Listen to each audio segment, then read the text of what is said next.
Hi everyone, here I am again. As always, I'm on Facebook and on Instagram, so I'm going to do my best to interact with both equally. I wanted to jump on and do a quick live today. I wanted to discuss basically the post that I recently posted. I had a few comments on the post and then some other coming in through personal messenger and all of that. So the post that I posted was about why talk therapy and the traditional way of dealing with certain emotional issues that we experience and depression and things like that just doesn't work. Hi Sarah, thank you for being on. So basically if you think about it, if you have a garden and you have weeds in the garden, and when you go into the garden, you just keep watering and feeding the weeds, they're just going to grow stronger and bigger, right? And then eventually take over the whole garden. So the same thing happens in our minds. And so all talk therapy does is you come into the therapist office, and I mean, this is more psychologists, definitely psychiatrists, and people who are trained with a more medical background, and they have this mindset of let's look at the problem, let's dissect it and try to figure out what's going on here. And so I know I've experienced it for a very long time when I was battling through depression, and I would go into the therapist's office and it'll be like, okay, so how are you doing today? What's going on? Let's talk about it. And I'll share some of the things that I'm feeling, and then the therapist will say, okay, well, why do you think that is? And the thing is with the question why, when we ask our brain, why are we feeling sad, or why are we feeling that we're not worthy or whatever, and why are we having these thoughts? Our mind is going to do a very, very good job in answering that question. So it's going to say, well, because you're a horrible person, because you hate yourself, because you're not worth being on this planet, and blah, blah, blah, blah, blah, blah, blah. And all this stuff will start coming up. And so the question that you ask will produce the result. And so a lot of the things that the therapist asks and a lot of the things that happens with talk therapy actually takes the problem and makes it worse. And it gives so much attention and so much energy that's being fed into the problem that it doesn't solve the actual problem. Another way to describe it, if you think about, and I see like this little cartoon we watched with my kids, we watched Despicable Me 3 the other night, and there's, the little yappy dog that's like this ugly little dog that Gru has. So if you think of the problem in that sense, and so this little ugly yappy little dog keeps coming up to you, and you kind of want to be nice, but you want it to go away, and so you'll kind of pet it and then go, okay, now go away, and it'll come back, and then you say, okay, well, maybe if I give it a treat, then it'll go away. So you give it a treat and then send it away, and then it keeps coming back and coming back and coming back, and you're like, what the hell is going on? Why is this little annoying pest keeps coming back?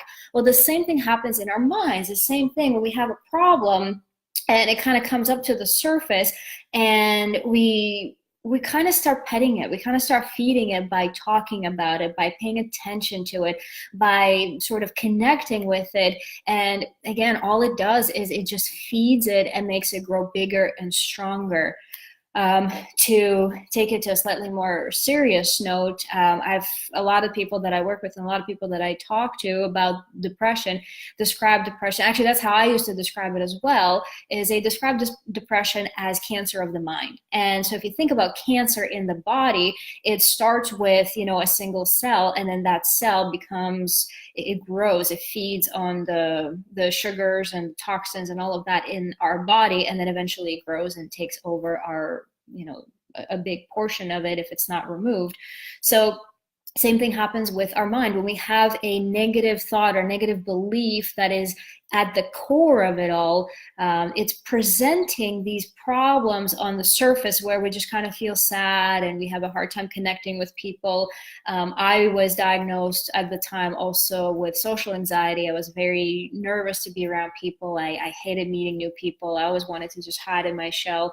And so all of these things are symptoms that show up on the surface, on the outside, based on something that's happening deeper on the inside. So normally it's something like a limiting belief that is very deeply rooted, like I'm not good enough or something else. And then from that, everything else stems out of it. And the more we talk about it, the more we pay attention to what's happening, the more we feed that. And then our mind starts answering other things. Hi, Jason. Hi, Jack. Thank you guys for being on. Thank you so much.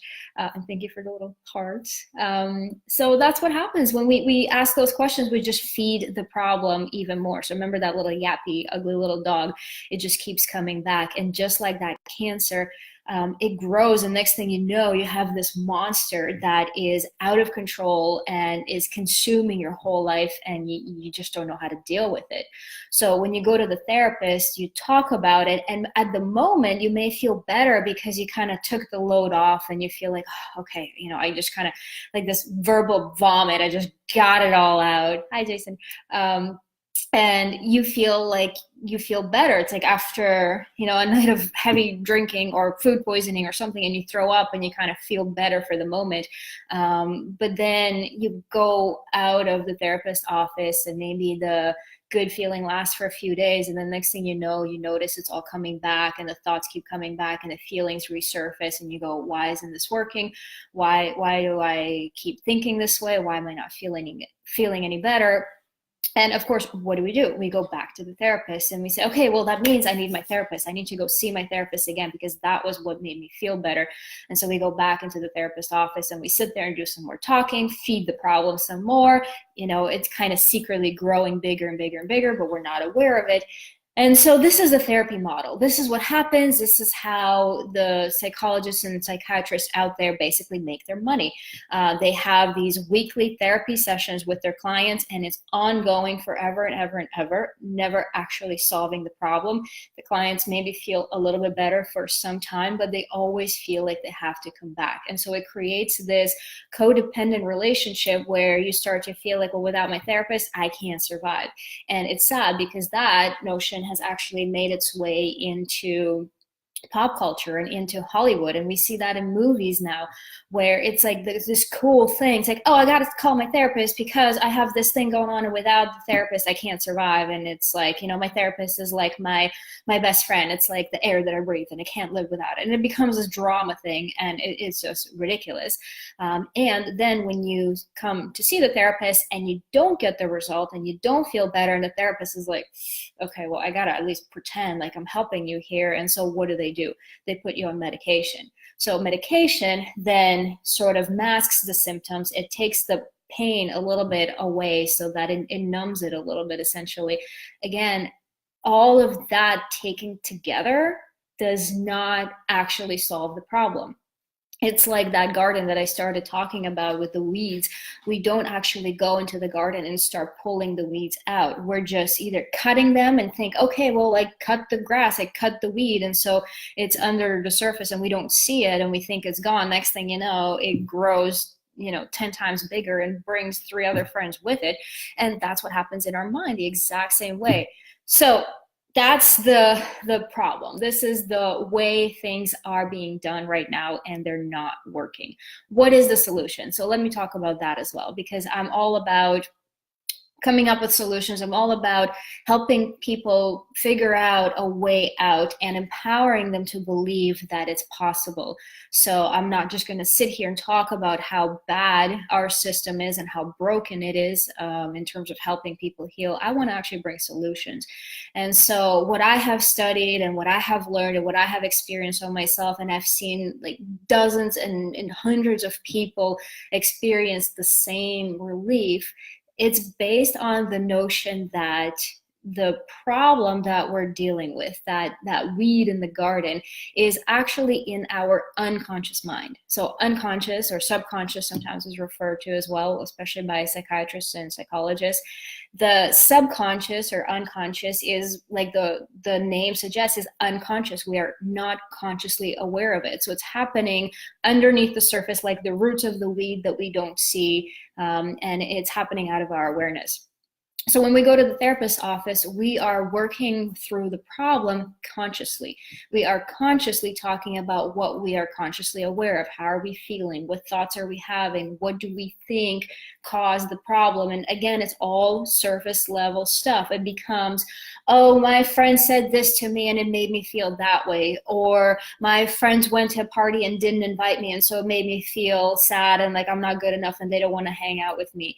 My boyfriend broke up with me and won't return my calls. And so it's like, this is all surface level stuff. But what's happening again, it's that weed, the roots underneath the ground, that when we say that stuff, it feeds the roots, it feeds the actual weed, and it grows bigger and stronger the more we have those negative thoughts and the more proof and evidence we have on the surface. So the proof and the evidence is like throwing fertilizer on it and helping it grow even more. So what a lot of psychiatrists and psychologists don't know about is how to work with the subconscious mind. They talk through the conscious mind, and the conscious mind is only responsible for about 5% of our thoughts and our behaviors and how we feel.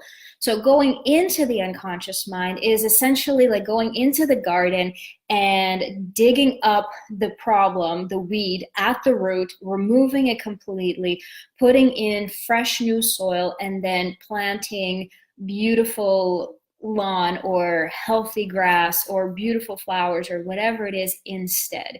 So that's the work that I do, and this is what I wish so many more therapists out there knew how to do, and more of them are becoming aware of this. So this is really, it's a good thing. There's a positive trend, and I do have a deep belief that we are moving in the right direction. And I hope more and more therapists are waking up to this and realizing that just talking about the problem doesn't help. I mean, medication is overprescribed. It's ridiculous. Like I said, a therapist is like a family member now, and all of that needs to change.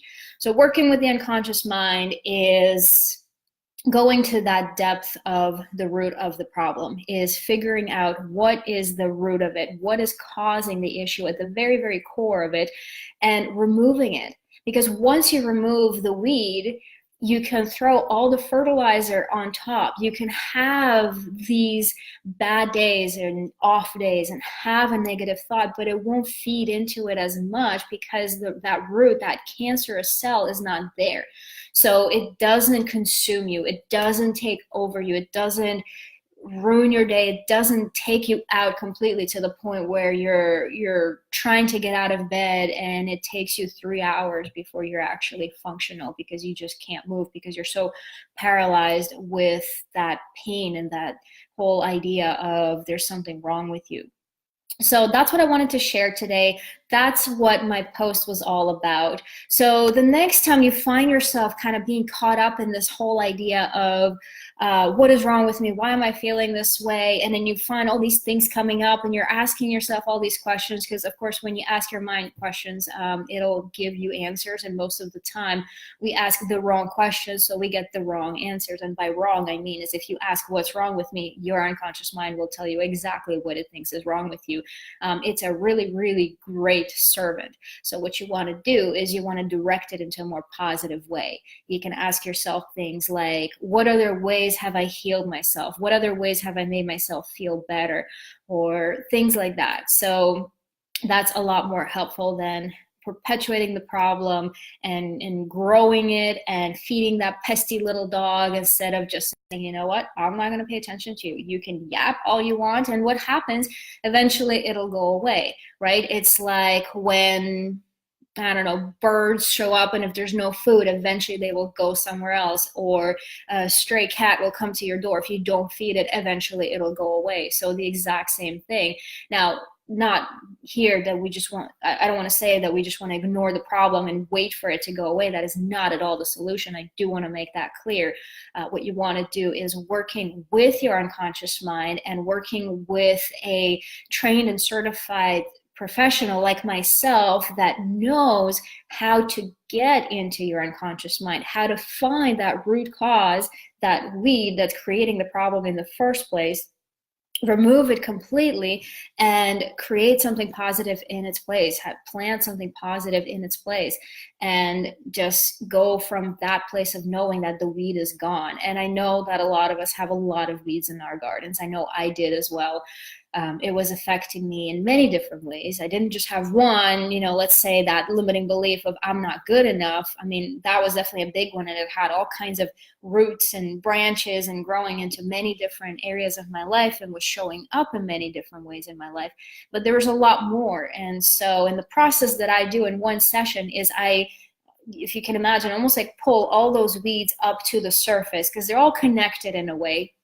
And I'm not going to go too much into how the whole process works, but essentially that's what I do. And that's why I say I can help you cure depression in one session. Doesn't mean to rhyme, but it kind of works with my little tagline.